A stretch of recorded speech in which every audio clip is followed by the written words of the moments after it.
आपके अपने YouTube channel your physics class में आपका स्वागत है। दोस्तों, आज हम पढ़ने वाले हैं कैपिलरी एक्शन। कैपिलरी एक्शन सीखते वक्त हमें कैपिलरी ट्यूब क्या है ये समझना जरूरी है। A tube having very fine bore and open at both and is called capillary tube. Capillary tube का डायमीटर लगभग 1 mm के आसपास होता है। इससे कम भी हो सकता है और ज़्यादा भी। अगर मैं 0.5 mm ऑफ डायमीटर वाली ट्यूब अगर इस्तेमाल में लाऊं और पानी में डिप करूं तो वाटर लेवल कैपिलरी ट्यूब में 5 सेंटीमीटर तक के बढ़ जाएगा। तो इसे कैपिलरी एक्शन कहते हैं। जब कैपिलरी ट्यूब को हम ऐसे लिक्विड में डालते हैं जो कैपिलरी के साथ एक्यूट एंगल बनाए तो liquid in the capillary tube rise होता है। सिमिलरली, अगर हम ये ट्यूब ऐसे लिक्विड में डालें जो कैपिलरी के साथ एब्ट्यूस एंगल बनाता हो, वहाँ पर लिक्विड का लेवल कैपिलरी में फॉल होता है। This rise or fall in liquid level is called capillary action. Capillary action हम बहुत सारी चीज़ों में देखते हैं, जैसे दिए के बाती से तेल ऊपर आना, राइट, और वैक्स का कैंडल के विक से ऊपर आके जलना कैपिलरी एक्शन के थ्रू ही होता है। वाटर का रॉक के क्रिविसेस से ऊपर आना ये भी कैपिलरी एक्शन का ही एग्जाम्पल है। सिमिलरली, ब्लॉटिंग पेपर से पसीना पोंछना, आप जानते हैं ये भी कैपिलरी एक्शन से होता है। क्यों मर्क्यूरी में लिक्विड का लेवल डाउन होता है तो वाटर में राइज होता है। चलिए इन तथ्यों के तह तक जाते हैं और पता करते कि ऐसा क्यों होता है। दोस्तों, अभी हम देखने वाले हैं qualitative analysis of capillary action. When capillary tube is dipped into the liquid, two effects can be observed. Number 1, liquid rises in the tube. Number 2, liquid falls in the tube. Figure shows capillary dipped in the mercury. Consider 4 positions A, B, C and D as shown in figure. So दोस्तों, आप diagram में 4 ऐसी position देख रहे हैं जो अपने आप में यूनिक है। पोजीशन ए कॉन्वेक्स मेनिस्कस के ऊपर का पोजीशन है। ये एटमॉस्फेयर में है, साथ ही साथ कॉन्वेक्स साइड में है। ठीक। पोजीशन बी, ये पोजीशन कॉनकेव साइड में है और लिक्विड के अंदर है, ठीक है, पर कैपिलरी ट्यूब में है। पोजीशन सी ओपन है, एटमॉस्फेरिक प्रेशर पर है। फिलहाल देखा जाए तो ए और सी दोनों एटमॉस्फेरिक प्रेशर में ही है, ठीक है। और डी पोजीशन लिक्विड के अंदर है, सी के नीचे, ठीक है। Let P A, P B, P C and P D be pressures at position A, B, C and D respectively.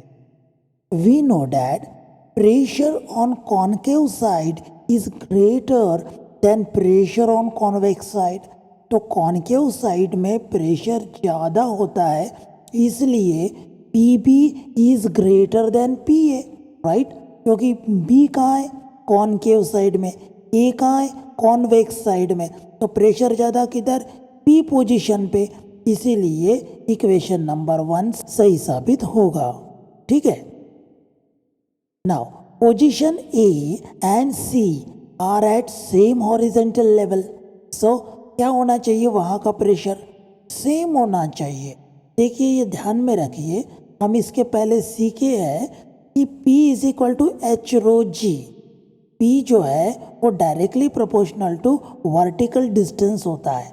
अगर A और C सेम हॉरिजेंटल लेवल पर है तो इसका मतलब है कि उन जगह पे प्रेशर सेम होना चाहिए। That is why PA equal to PC। So this is equation 2।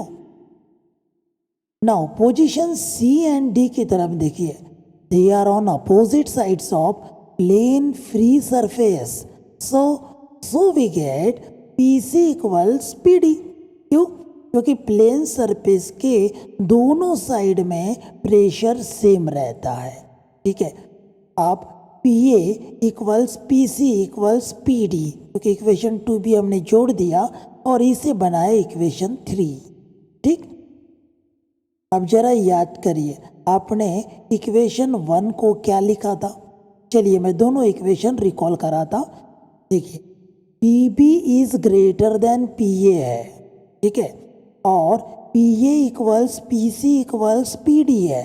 इसका मतलब PA की जगह अगर मैं PD रख दूं तो मुझे मिलना चाहिए PB greater than PD। Clear है कि नहीं?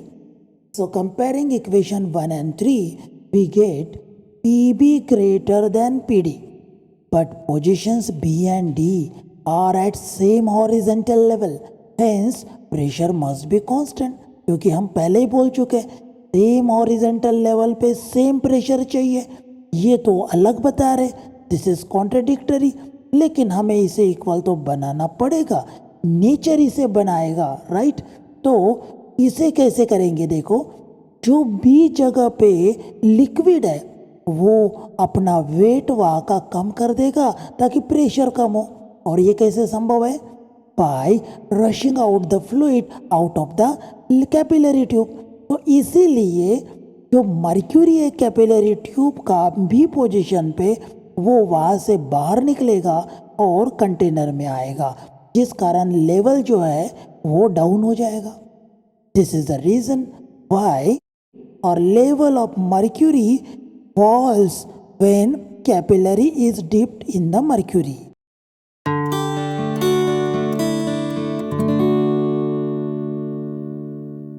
तो सिमिलरली हम वाटर के लिए भी एक्सप्लेन कर सकते हैं।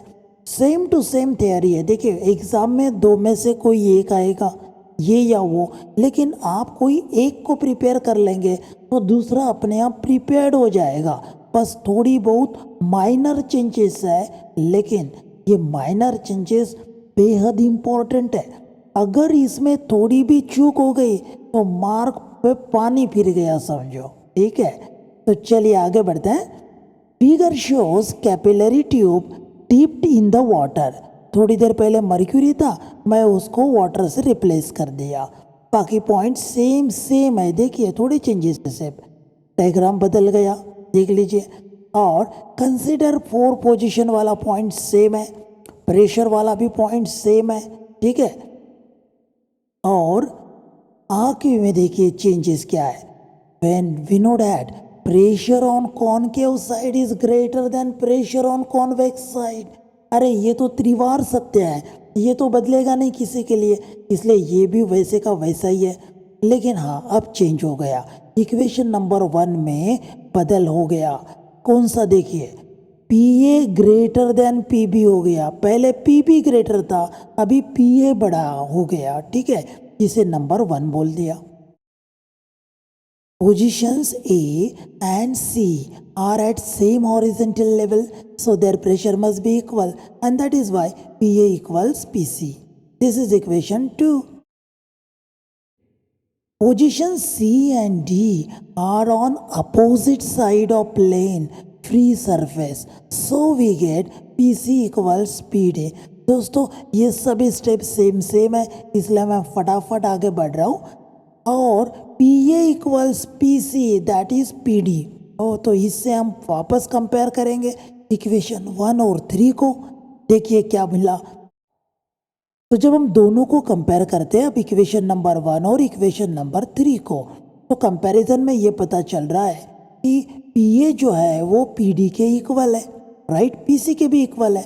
तो PD मैं PA की जगह लिख लेता हूँ, तो मेरा इक्वेशन ऐसे बनेगा PD is greater than PB, अर्थात PB is less than PD, right? So comparing equation 1 and 3, PB is less than PD.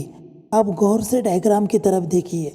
इस डायग्राम में बताया कि B पोजीशन पे प्रेशर कम है और D पे ज़्यादा। ये तो हो नहीं सकता, क्योंकि B और D सेम हॉरिजेंटल लेवल पर है, तो उनका प्रेशर डिफरेंट कैसे हो सकता है? तो फिर कुदरत उनको इक्वल बनाएगा। कैसे? By moving water in the capillary tube. तो कैपिलरी ट्यूब के अंदर पानी घुसेगा और लिक्विड कॉलम राइज होगा। ये तब तक राइज होते रहेगा जब तक कि बी और डी का प्रेशर इक्वल ना हो जाए। दोस्तों इस कारण वाटर कैपिलरी में राइज होता है। ठीक है। तो दोस्तों अभी यहाँ पे हमने देखा कि राइज ऑफ वाटर क्यों हुआ और मर्क्यूरी का फॉल इन लेवल क्यों हुआ। तो उम्मीद है दोस्तों आपको ये टॉपिक समझ में आ गया।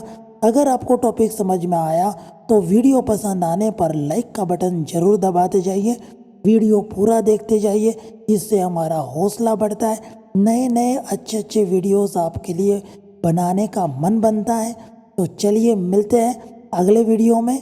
सी यू, बाय।